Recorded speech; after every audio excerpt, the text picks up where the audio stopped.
लेकिन हर्षवर्धन जी, ज्योतिरादित्य सिंधिया का एक ट्वीट लगातार हम डिस्प्ले कर रहे हैं जिसमें वो कह रहे हैं कि अगर छोटी से छोटी गलती भी होती है तो भी उसका इंस्पेक्शन किया जाएगा और उसको फिक्स करने के लिए जो भी चीजें होंगी उसको लाया जाएगा। अब एक सवाल तो आपसे मेरा ये है, क्योंकि आप एविएशन एक्सपर्ट हैं, बेहतर समझा सकते हैं कि क्या डीजीसीए जो है वो केवल मीडिया में आई खबरों को देकर नोटिस भेजता है या उसके अपने भी कुछ पैमाने होते हैं जिनको आधार बनाकर ये नोटिस गया, जो बात शुरू में पॉलमी ने यहां पर कही थी। और दूसरा सवाल यह कि स्पाइस जेट का नाम बार बार क्यों सामने आ रहा है, क्योंकि 18 दिन में अगर 8 ऐसी घटनाएं हो रही हैं जिनका जिक्र हो रहा है और पाकिस्तान वाली खबर तो काफी बड़ी हो गई थी, हालांकि उन्होंने हर चीज को लेकर एक्सप्लेनेशन दिया है। तो ये खबरें क्या कहती हैं, क्या ये डर पैदा करती हैं और अगर ये डर पैदा करे तो दूर कैसे किया जाए? देखिए, सबसे पहली बात ये कि डीजीसीए का जनरली जो मेरा तजुर्बा है वो ये है कि बेसिकली एक पोस्टमार्टम बॉडी है। इंसिडेंट होने के बाद जब इनके नोटिस में बात आती है तो फिर ये इस तरह के नोटिस भेजते हैं और नोटिस भेजा है वो एक अच्छी बात है। कहीं ना कहीं कॉन्शियसनेस सारी एयरलाइंस के लिए आती है। तो स्पाइसजेट एक टारगेट है क्योंकि उनकी एक साथ ही लगातार इंसिडेंट हुई हैं। हालांकि जो नेचर ऑफ इंसिडेंट है वो एक तरह की प्रिकॉशनरी है और कुछ जनरल इस तरह की नेचर है वो किसी के साथ भी हो सकती है। जैसे विंडशील्ड में जो ब्रेकेज हो रहे हैं, 2 इंसिडेंट उसकी हुई। तो आजकल थोड़ा वेदर का जो प्रेशर चेंज हो रहा है उसकी वजह से वो इंसिडेंट बढ़ती हैं। अब बर्ड हिट तो किसी के साथ भी हो सकता है। इंजन वाली जो विस्फोट की थी वो एक सीरियस इशू है, उसको थोड़ा एग्जामिन करना चाहिए।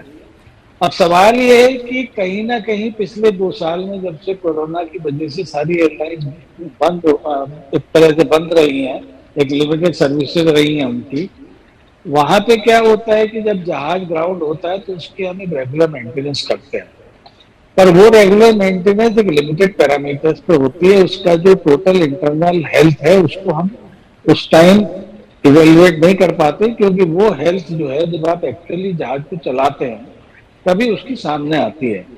तो अभी हम उसकी जो बेसिक नेसेसरी सर्विसिंग है ऑन ग्राउंड उसके एक अलग पैरामीटर होते हैं, ऑपरेटिंग एयरक्राफ्ट के अलग पैरामीटर होते हैं, तो उसको तो हमने चालू रखा। अब जब उसको हम दोबारा एकदम फ्लीट को लाते हैं, क्योंकि जिस तरह से एकदम डिमांड निकली और पब्लिक को एकदम एक पेंट अप डिमांड थी, बहुत दिनों से लोग गए नहीं थे, बहुत ही इमरजेंसी लोगों की पेंडिंग थी, तो एकदम डिमांड निकली तो एयरलाइंस को एकदम अपनी सेवाओं का विस्तार करना पड़ा। अब उसमें कुछ तो थोड़ा बहुत मैन पावर का मिसमैच भी है। अब ये देखिए कि एकदम से पीछे अपने स्टाफ को निकाल दिया था, ट्रंकेटेड स्टाफ रखा, उनको दोबारा एकदम रिजाइन करा, तो थोड़ा सा एक जिसको हम लर्निंग कर्व इशू कहते हैं वो दोबारा आ जाता है। दूसरा इशू ये है कि जो स्पेस की सिचुएशन है वो सभी एयरलाइंस की क्रिटिकल है। स्पाइसजेट थोड़ा ज्यादा क्रिटिकल है क्योंकि उनके लॉसेस दूसरों के मुकाबले थोड़ा रिलेटिवली ज्यादा है। पर ये कहना कि और जो दूसरी एयरलाइंस में फाइनेंशियल हेल्थ कुछ बेहतर है, वो आई डोंट थिंक मैं इस बात से इत्तेफाक करूंगा। पर सभी एयरलाइंस जो है कहीं ना कहीं वित्त की समस्या से जूझ रही हैं और हिंदुस्तान में तो खास तौर पे उसका ज्यादा प्रभाव है क्योंकि हमारे यहाँ टैक्सेशन इतना ज्यादा है, दुनिया में सबसे ज्यादा टैक्सेशन है, तो एयरलाइंस के पास मार्जिन नहीं है। और वैसे ही जब भी फ्यूल प्राइसेस बढ़ते हैं तो एयरलाइंस पे प्रेशर आता है।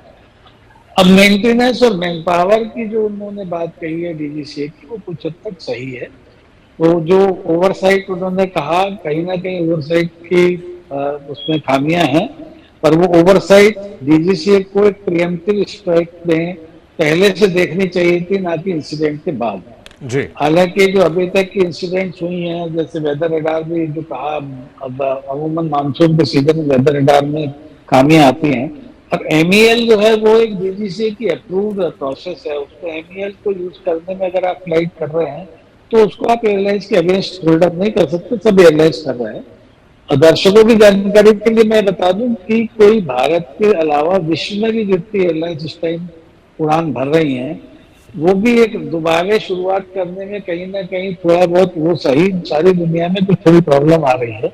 पर उसका मतलब ये नहीं कि आप स्पाइसजेट में जो इंसिडेंट हुई उसके लिए आप स्पाइसजेट को कहीं भी आप उसको स्पेयर कर सकते हैं, क्योंकि आपके यहाँ सीक्वेंशियल प्रॉब्लम आ रही है। हालांकि वो जो प्रॉब्लम्स हैं उनमें कहीं एक यूनिफॉर्मिटी नहीं है। कई बार क्या होता है कि फ्लीट में एक पर्टिकुलर रीजन की वजह से प्रॉब्लम आए तो आप उसे आइडेंटिफाई कर लेते हैं कि भाई मान लीजिए कि इंजन के पर्टिकुलर पार्ट में स्नैग है, उसकी वजह से सब आ रहे हैं। अब ये वेराइटी की स्नैक्स हैं, तो थोड़ा सा तो अनफॉर्चुनेट पार्ट है कि एक साथ आ गई हैं, पर ये एक ओवरऑल नहीं सर, आपसे मेंटेनेंस स्टैंडर्ड। एक सवाल आपसे मैं जानना चाहूंगा कि जो स्पाइस जेट की तरफ से कहा गया कि देखिए औसतन भारतीय आसमान में 30 हादसे होते हैं, तो ये जो दावा उन्होंने किया है ये कितना सही है 30 का? क्योंकि इसी को आधार बनाकर वो कह रहे हैं कि देखिए हमारे एक दो को हाईलाइट कर दिया जाता है, बाकी जो वाले हैं उनको गायब कर दिया गया और उनके बारे में चर्चाएं नहीं हो रही, जबकि उसी तरह की घटनाएं दूसरी फ्लाइट्स में भी हो रही हैं।